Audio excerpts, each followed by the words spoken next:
All right, we are recording. So, hey, everybody, welcome to tonight's webinar. We're going to be talking about minimizing injury risks with Denise Smith of Smith Physical Therapy and Running Academy. And Denise is going to lead the show here this evening, but just wanted to give a thanks to everyone who's on the webinar, who's going to be listening to the webinar here after we get that sent out tomorrow. So thank you for registering. It means a lot to us. And before turning it over to Denise, I'm going to just give a little bit of a background about Denise. You know, Denise, we've known each other now for about a year and a half, I believe. Yep. And yeah, and Denise is based in Crystal Lake, Illinois, so she's not far from where I'm at in the Chicago area, for those of you who are familiar. And Denise has been in the physical therapy world for a long time. And a few years ago, she set on her own path and started her own company, Smith PT and Running Academy. So she, gosh, I mean, needless to say, I'd call you an expert, right, Denise? Well, when you treat enough runners, you get to see so much, and runners are always a great population to work with because they'll tell you right away if things are working or not. And so I think I've had a lot of good practice working on very educated runners who know what works and what doesn't. And so we've gotten good at shortening up treatment sessions to get them back on the road as soon as possible.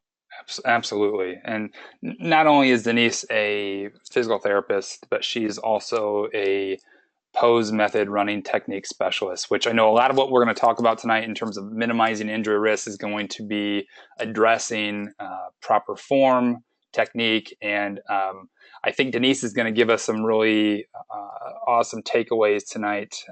You can probably take away a couple things and implement them into your training right now to maybe minimize, if not eliminate, some of those aches and pains that we might be experiencing, especially for those of you who are currently training for the Chicago or New York City marathon. So before I turn it over to Denise, everybody who's on the webinar, if you could just type into the chat box there, yes, if you can hear me okay, that'd be great.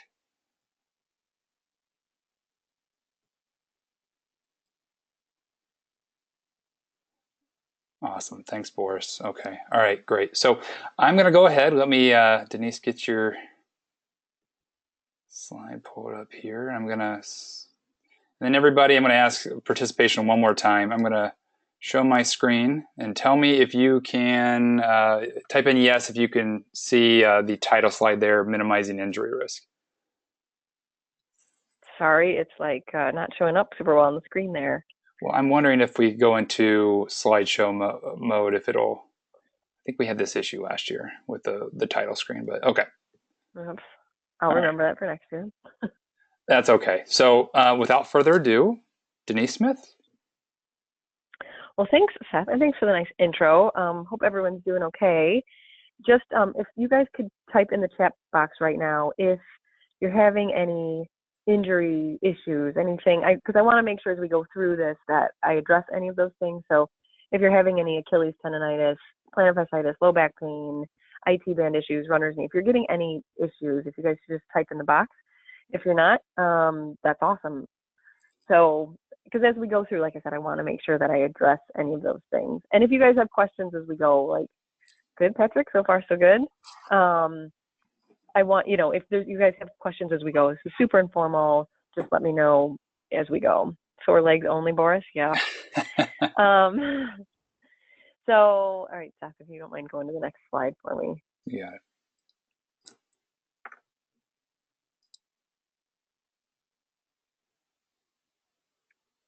And let me know. all right, so yep. Okay. Yep, perfect. So there's a lot of reasons that people get injured when they're running, and so I wanted to highlight the three most common reasons that people get injured. And then as we go through the presentation, we're going to talk about ways that you can minimize the risk of these at least top three. So poor technique is number one.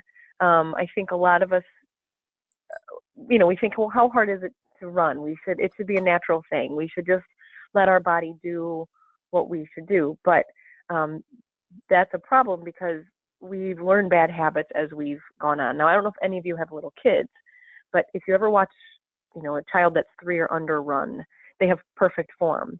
But something happens between 6th and 8th grade where our form starts to change.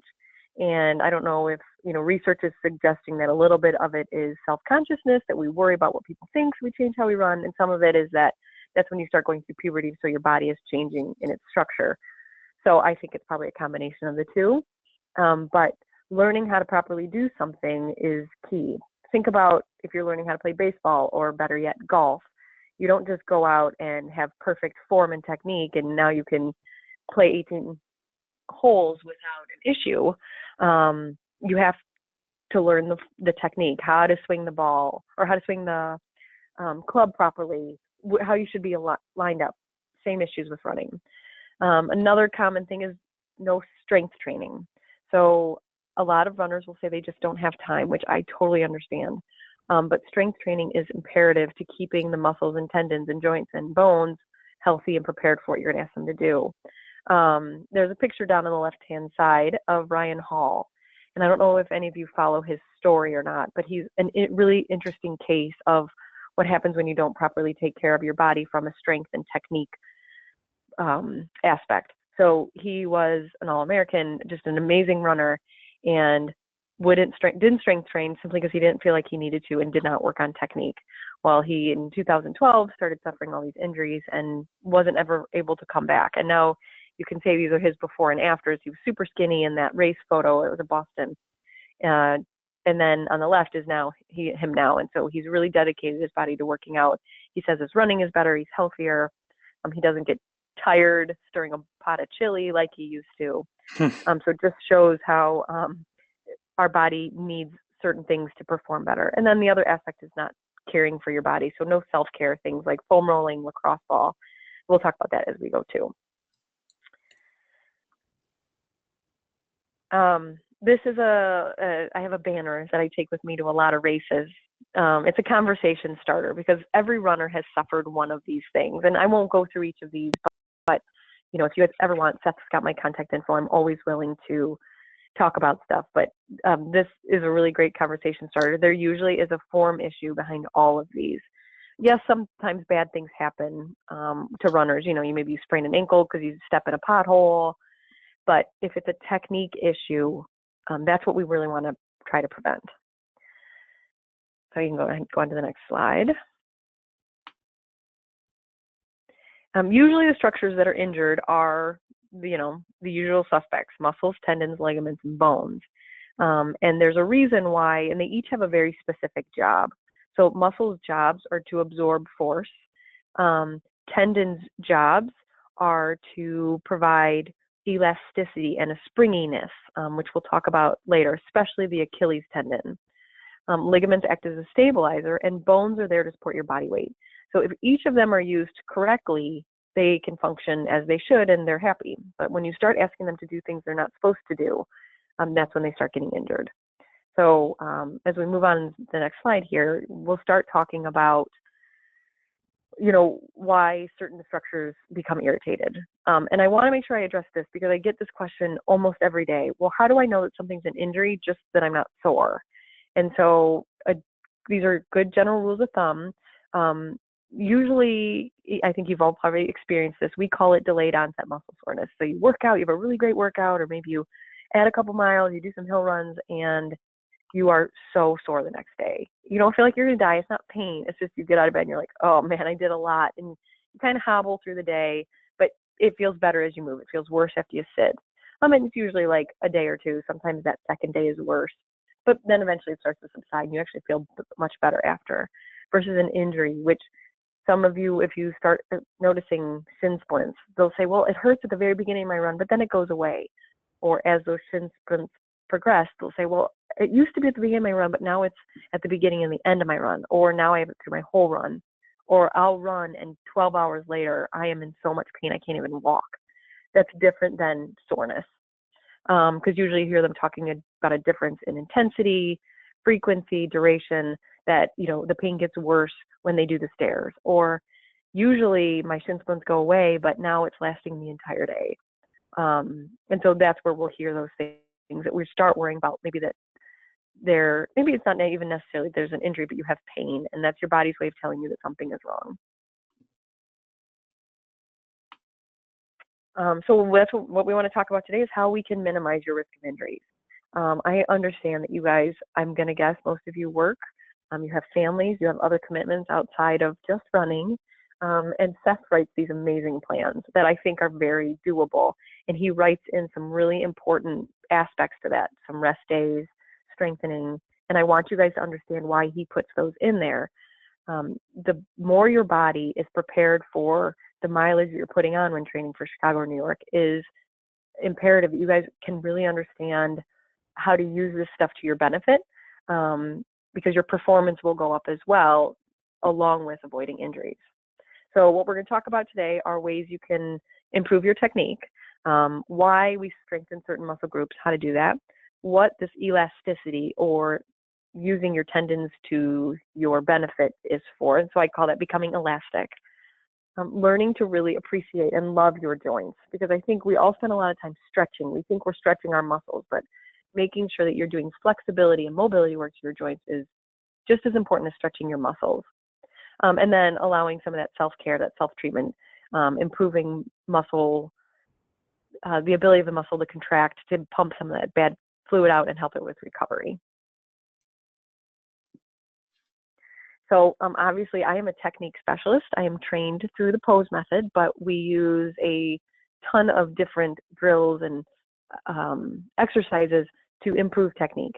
So the pose method is a systematic approach to teaching running. Now some people say, well, the pose method isn't necessarily for me. So if you feel that way, I would recommend you investigate it a little bit more, because you'll see it's not just one way. It's really about biomechanics, where your foot should be landing in relationship to your foot or your hip, how you should be picking your foot up off the floor, and the theory behind these things. But there are a lot of different theories behind running. And so I think if you understand the general biomechanics and the kinesiology of the body, it all makes sense. So I just say, spend some time investigating how the body works. Talk to a PT that's in your area, talk to a kinesiologist in your area, and you'll see that drills and activities are designed to help improve the way your body functions. And when you have good technique, you can do things like minimize the time that you're on the ground. Now, impact happens every time your foot hits the ground. And if you're running at, a 7-minute mile, there's going to become a time when your body starts breaking down. If you're trying to maintain that speed and you're doing it wrong, suddenly you're going to feel like you have to start slowing down. Or maybe then all of a sudden you're now running a 10-minute mile and you can't even get your time up. That's probably your technique, because something has changed in your form. And if you're going to be hitting the ground that often, we want you on and off the ground super quick, because I don't want that ground reaction force to impact. We also look at technique, because a lot of us do too many things when we're running. We let our foot flip out to one side. Maybe we're swinging our arms and rotating our trunk. That's all unnecessary and actually causes your body to work harder. So we want to be as concise as possible so that our body can maximize its efficiency. Maximizing elasticity goes to this idea of using the natural components that our body has. Your tendons are a storing house of energy. And so especially your Achilles tendon, if you can jump up and down and you feel pretty good with jumping up and down, you're experiencing what it feels like to harness that energy. And so we want to set your body up with good technique to use that power to your advantage. Improving efficiency just helps minimize how hard your heart and your lungs and the rest of your body has to function. And then using technique drills is a great way to do a warm-up, because people will say, I just don't have time to warm up. Like my warm-up is I run a little bit slower, I'll walk run, because I don't have time. And so a warm-up, that first half mile to a mile, when we're kind of struggling to find our rhythm anyway, is a great time to do these technique drills, because you already you have to get going somehow. So why not use these drills to ask your body to prepare for what it's about to go do? So I have some videos here, and so I'm hoping if Seth clicks on them, we can talk a little bit about them. I put them on YouTube as a way to view them for you guys. That's right, you are doing it. I forgot. All right, so sorry. I forgot that you were doing the presentation through you. That's okay. Um, Oh gosh, let would me it see. work if you As email? we're chatting here, let me go see if as we're chatting I can Okay. change the settings on that. So let's talk about overstriding first. There is a lot of discussion in the literature about heel striking versus forefoot striking versus midfoot striking. And I don't spend a lot of time talking about that because that's a byproduct of where you're landing in relationship to your hip. So I don't know if all of you can imagine what I'm talking about when I say overstriding. Overstriding is where your foot is landing way ahead of your hip and the back or your trail leg or your recovery leg sits way behind you. And what that does is it makes your body have to counterbalance itself. And so if you've got this leg that lands way out in front of you, you have to brace yourself because your whole leg is stopping out in front of you. And it's almost acting like it's putting the brakes on, which is what we don't want. And so we want you landing closer to underneath your hip. Let me see. Sorry, I'm just going to try to change the setting here real quick. No problem. I just want you guys to all see this video of Seth running. Oh gosh. Because he's my good form runner, so I really want you guys to see this. So, sorry for the delay here. Everyone's anxious. Okay, I think we got debating this. All right, I think I got. Type in the chat box if you're excited to see this, guys. All right, so Seth, I'm going to have you click on. I'm sorry, guys. Sorry. Thanks, guys. All right, go ahead and click on that overstriding one and let me know if it worked. Let's do this again. No.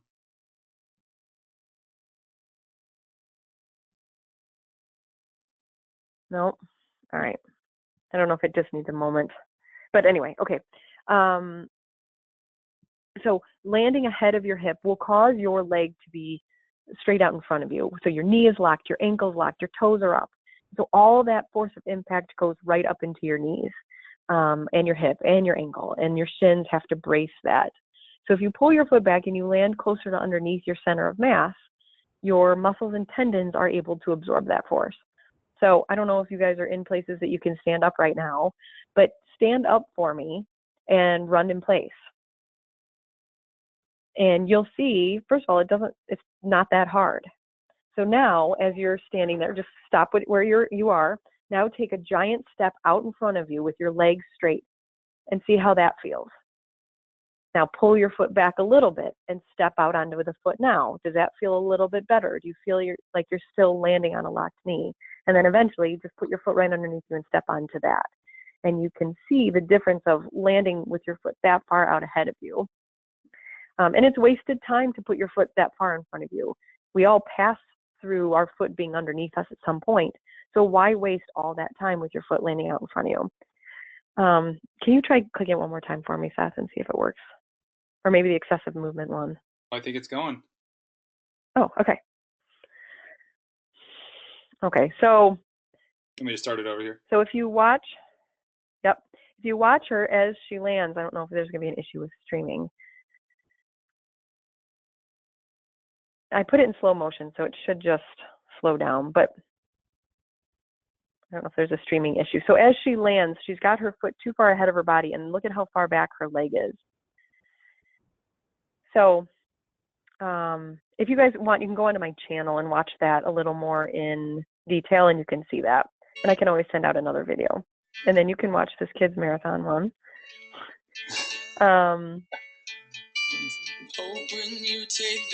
Sorry. Oh, there she is. You want me to play that again? All right. So now let's look at the excessive movement one. So Seth, these videos are short, so just hit, pause, or so it doesn't go into the next one. So this is Marcus. He's a great guy, but he had terrible running form. So what he did is he liked to kind of catapult himself off. So watch as his back leg comes off the ground. You'll see him really try to drive off the ground, which ends up putting him up in the air, and then he has to land down. So look at how that back leg goes into full extension and it catapults him up into the air and then he lands. So excessive movement, he's going up and down when I don't want that as a runner. I want him moving forward.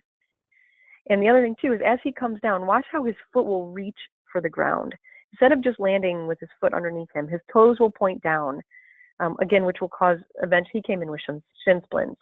And you can see just tasking that muscle over and over and over again. And then the other thing he does is he read somewhere that you're supposed to swing your arm side to side. And they said it helped with making you move faster. And so he ended up having a lot of this trunk rotation from side to side, which as he was also explaining, he had some low back pain we found out was coming from this constant rotation that he was asking his body to do.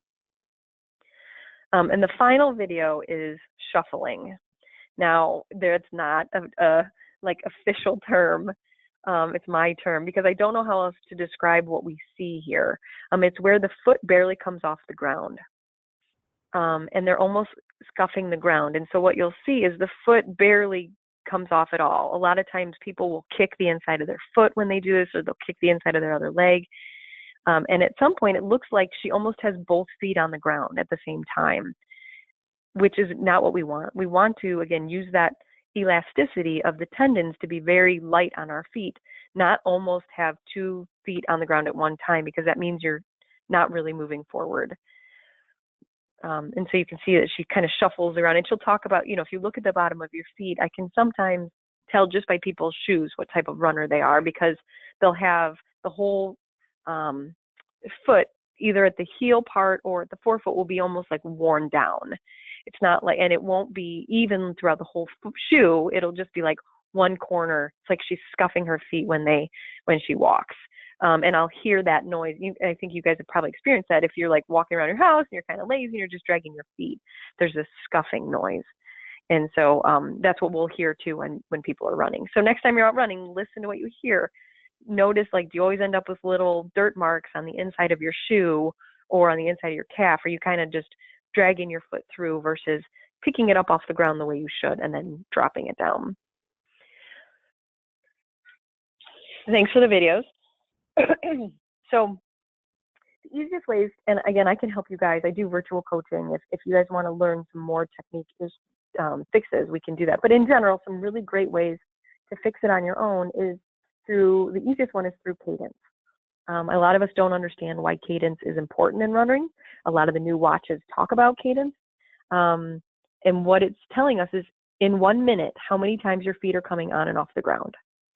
And the ideal cadence is about 180. And the reason for the 180 is research has shown that's where the Achilles tendon can maximize its power.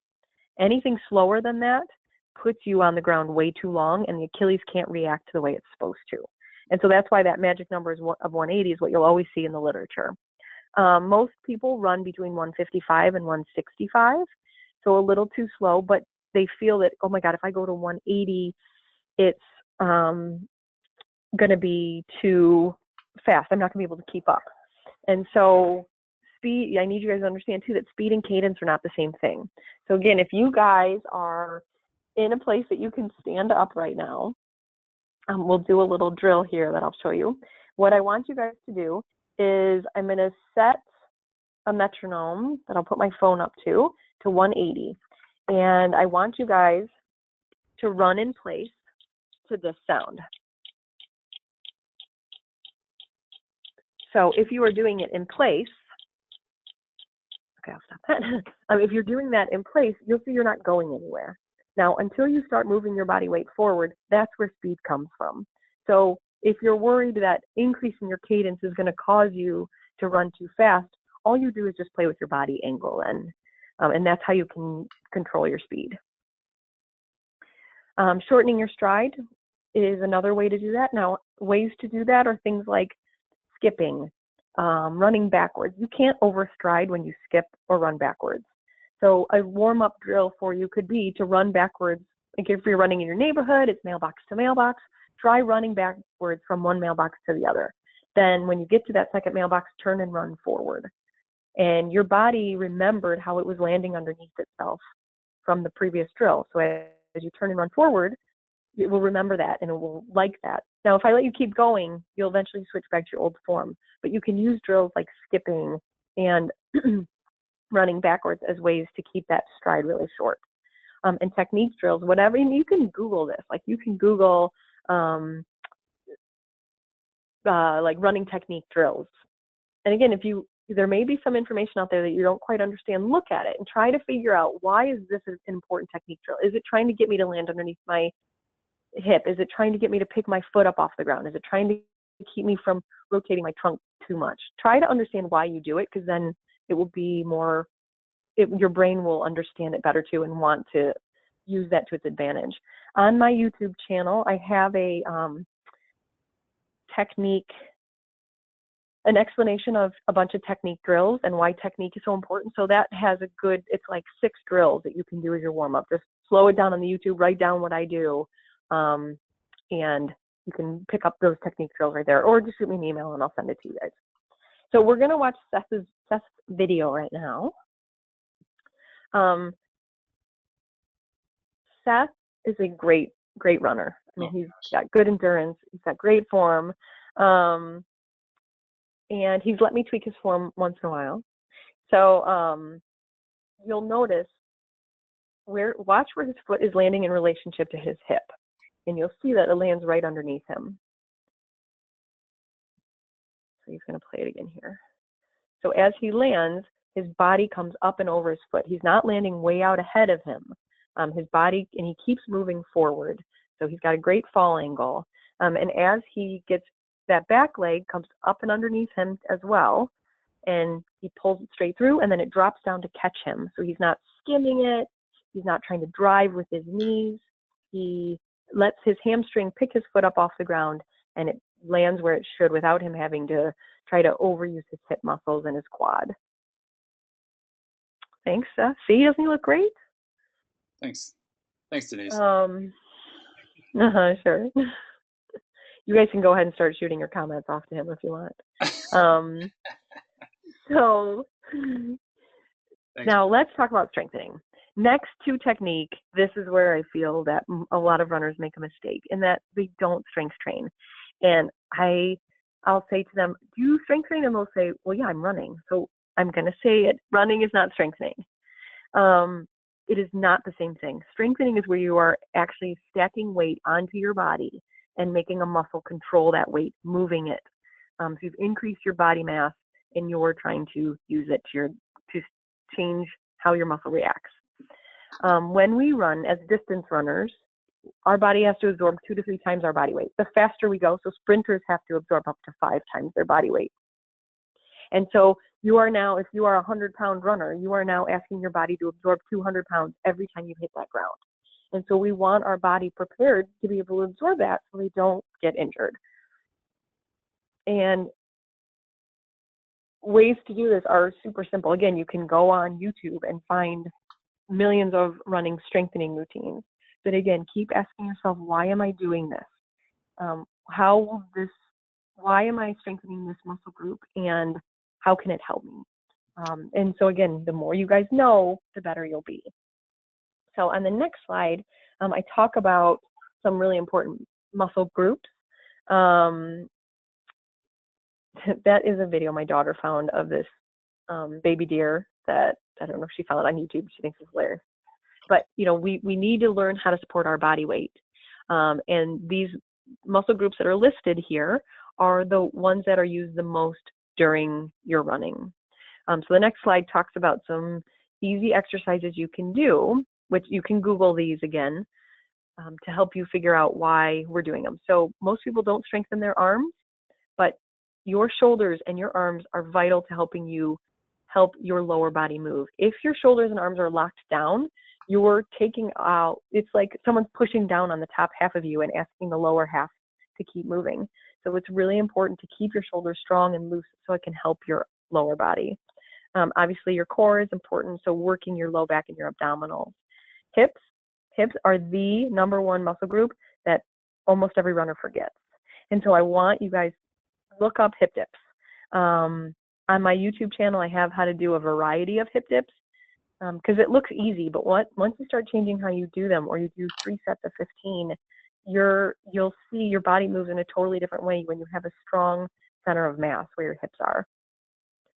My little challenge to everybody is try 30 hip dips for 30 days and see what changes in your running. Hamstrings are another really important group, so I love single leg bridges, but there's thousands of hamstring strengthening drills, so any of those are fine. I try to pick ones that aren't going to require you guys to necessarily have a gym membership or a lot of equipment in your home.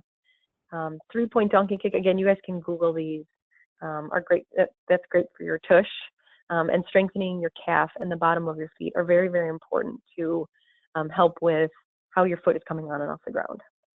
So if you guys have more questions about this, let me know and I can email you some stuff. Going back to that elasticity, so training that Achilles tendon, so especially anybody with Achilles pain, properly training the Achilles is really helpful to prevent that Achilles tendonitis from getting worse. And it also helps with your running form. So the guy on the right has an agility ladder. What you can do if you don't have an agility ladder is take some sidewalk chalk, draw some lines like that, and do some quick footwork and follow it with a run. So again, you're asking your body to land right under its center of mass and then move forward.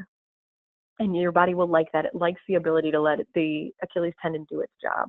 And jump roping is a great way, whatever pattern you want to use, 1 leg, 2 legs, fancy footwork, whatever you want to do with jump roping. It's a great way to, again, train your body. And it's a good cardio workout too. And then flexibility. This goes to where we want to start giving our joints the love that they deserve. So flexibility is your joint being able to get its full range of motion. Because we talk about joints, we talk about flexion and extension. Most people think when we talk about flexibility, we're talking about a muscle stretching. That's elasticity. So no matter how, I don't know if any of you have hamstring tightness or calf tightness that you think, I try to stretch all the time and nothing gets better. Well, what I always try to recommend is go to the joint above or below and make sure that joint has full range of motion. Because if where that muscle starts and ends inside the joint doesn't move, then no matter what you do, the muscle is not going to move unless it's attached. The places where it attaches also move. So using things like this figure 4 rotation stretch that I have on there, or the Spider-Man stretch, will help loosen up some of those key joints to allow the big muscle groups to relax too. And then some self-treatment. So getting on the foam roller, using a lacrosse ball, seeing a massage therapist. If I could rewrite the healthcare bill, I would make sure it included that everybody gets 4 sessions with a massage therapist every year.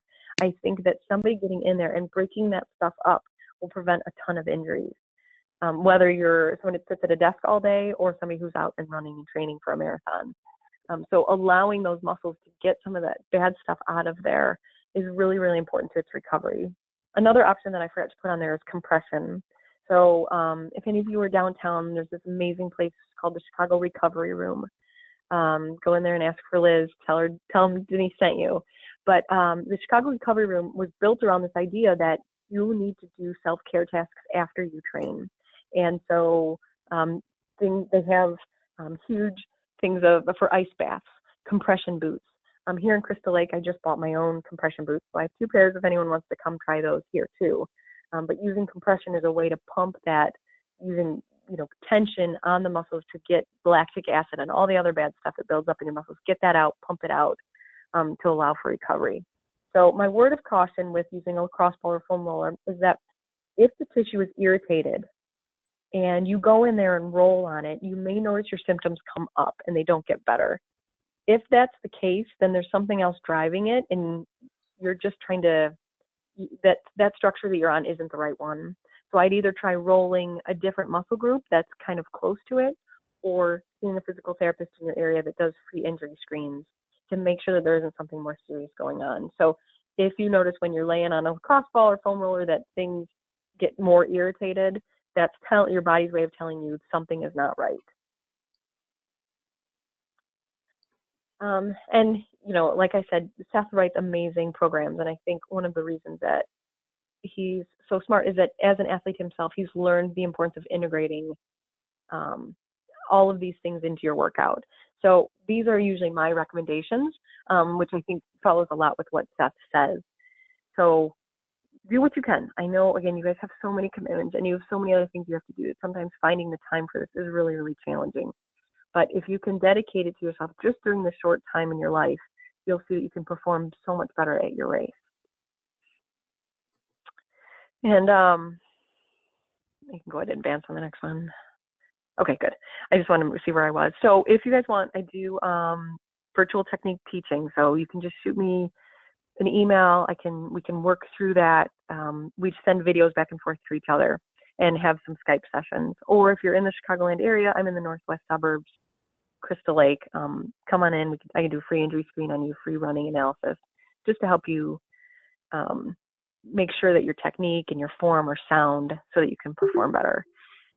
I'm really grateful to Seth for letting me be part of this. I think what you guys are doing is amazing. I think that you guys spending time fundraising and getting out there and running for these amazing causes is really inspirational. And anything I can do to help you achieve your goals, I would love to, because I think that you guys deserve a lot of kudos for putting yourselves out there with the fundraising. And, sometimes this might be some of your first marathons. And thankfully, you guys have picked 2 really great races to do it. And I just want you guys to know that I'm really impressed and really proud to be part of this teaching. So love to open it up to any questions that you guys may have. Here's my contact info if anyone wants to chat. I'm always open to questions or concerns that you may have. Well, I'll throw something. Or yes, I'll throw something out there to the group to maybe spark some conversation. And thank you, Denise. Great information as always. But we all have warm-ups prescribed in our training programs. But type in the chat section if you are consistently doing a dynamic warm-up before your run. Either yes or no. Rajiv says yes. Nice. Not always, Boris. That's okay. No, sorry. Patrick. Don't be sorry. Now you know. Now you know. Yeah. So here's my challenge, guys, is that Denise has a lot of really great material, especially on her YouTube page, right, Denise? So I would say, hey, take those technique drills. Take those technique drills that are on Denise's YouTube page and start using those as your warm up. There's a challenge right there. And if you're worried, like, okay, I have to get 11 miles done today. It's Saturday. My wife is mad because I left her with the kids while I had to go run my 11 miles. I do not have time for a warm-up. Make your first mile the warm-up, because the drills, you can do drill, run, drill, run, drill, run. And before you know it, that first half mile is done. So you don't have to sit there and try to set aside another 20 minutes. Make it part of your run. Or if during your run you think, all right, maybe I want to try some of this and see how it feels differently, throw a drill into the middle of your run. I think the important thing to know is that I'm just learning how to play golf. And my husband tells me all these things. Okay, get your shoulders over the ball, keep your head down, straighten your arm, but as you pull it back, bend your elbow. And so by the time I actually hit the ball, my brain has tried to process 80 different things. And then he'll be like, oh, you lifted your head. And so I don't believe that our brain should have to sit here and think about all these form things. And so a warm-up is a great way to be like, okay, just in this half mile, I will focus on my technique. Because then once I start on my run, I have so many other things I need to worry about. How I'm hydrating, how I'm fueling, am I not going to get hit by a car? That I want you focusing on that stuff, not your form. And so drills are a great way to ingrain that new movement pattern into your body, and so that you don't have to think about it. I think that's a great point, Denise. And 2, I think that goes for strength training. Type in the chat box, guys, if strength training gets left out sometimes. Rajiv wants to know what your YouTube channel is called. Oh, Smith Physical Therapy and Running Academy. And we'll include those links, guys, in the the show notes. We'll include it in the recording and the email to everybody, so you can find her, find Denise's work. But yeah, so strength training gets left out sometimes, and let's be honest. Like Denise mentioned, we're all busy people, and we're either training for a marathon or some other type of event, and it can almost become a full-time job. And, we have responsibilities professionally to our families, what have you. And so, getting a run in can be a challenge. So you're saying, hey, on top of that, throw on, a strength routine. Well, it doesn't need to be anything, as Denise mentioned, where you have to even have a gym membership, right, Denise? You can just do it, take 5 minutes, 7 minutes at the end of your run, or even if you need to cut your run a couple minutes short, just to fit something in. Yeah. I just put a new YouTube video up. It's technically for a couple cross country teams that I work with, but it's a strength training routine I make them do. Now we are in the middle of a park or in the middle of a beach doing these workout routines. And so I don't want people to feel like they have to have a ton of equipment, that you can do these strength training routines without having, so it's called cross country strengthening exercises. We're doing a little experiment. Especially if you like cruising the internet, there's some really great new gear called Kilo gear. It's like a shirt or capris or shorts that you wear, and it's got weight stacked in it. And so we were asked by Kilo Gear to do a study, a pre and post study. So that strengthening routine that I have on there is the exercises that we're doing with wearing the Kilo Gear. Because again, these students don't have a ton of, it's a lot of equipment with them in the middle of this park. And so what are some ways we can maximize efficiency and time? So, or if there's any other videos you guys want, I have a ton of stuff I can put together and put on the YouTube channel. Just let me know what you guys like to see, and I'll make sure that I get it out there. And Boris, thanks for admitting that you thought running was something like most of us do. That's not uncommon. And so I think, again, if you guys realize that putting more miles on your joints doesn't necessarily make them stronger. It doesn't, I'm glad you're doing something, but it's not the same thing as actually loading your body with weight to improve how your muscles are absorbing this force. That's what strengthening really is for as a runner. I don't know if any of you do CrossFit. CrossFit's great for runners too, because they're all very functional activities that are changed in their intensity and their frequency. So, things like that. If you're intimidated by CrossFit, they have all kinds of gyms like Orange Theory. All these wonderful places are out there. Their motivation is always to make you better by adding a strengthening component to your routine. Yeah, I think that's all great. I would second that. And I think that the challenge today for those of you who are listening right now and for those who are going to be jumping on in the coming days and weeks listening to this is that the challenge is that if you've been skirting warm-ups and your cool downs and strength training, one, revisit the programs that were sent to you, because those programs are built in. And jump on Denise's, look at her resources. I think one thing that we can start tomorrow for everybody is implementing those technique drills. And the one thing that Denise mentioned that I really like, to just make it super simple, is for the next 30 days, implement the 30 hip dips over 30 days. And if you're not doing anything right now, that's going to make a significant difference. But so Patrick, do pub crawls count as cross training? Asking for a friend. Well, those are different, like 6-ounce curls, right? Yeah. Right. And guys, I think, also too, Denise mentioned recovery. So, the recovery room in Chicago is great. That is another plug for next week, as we'll be doing another webinar next Tuesday night, the 18th, the same time, with Release Massage Therapy. They're based in the northern burbs here in Chicago, but we'll be talking with Ellen Winicki, who's the owner, and we're going to be talking about recovery. And I know that she really kind of believes in a lot of the same stuff that Denise does, so that'll be a nice conversation to talk about recovery. But a lot of that stuff with the foam rolling and the lacrosse balls, those are things, guys, that can be done right immediately before you go to bed and doesn't need to take a lot of time out of your schedule. Right, Denise? Right.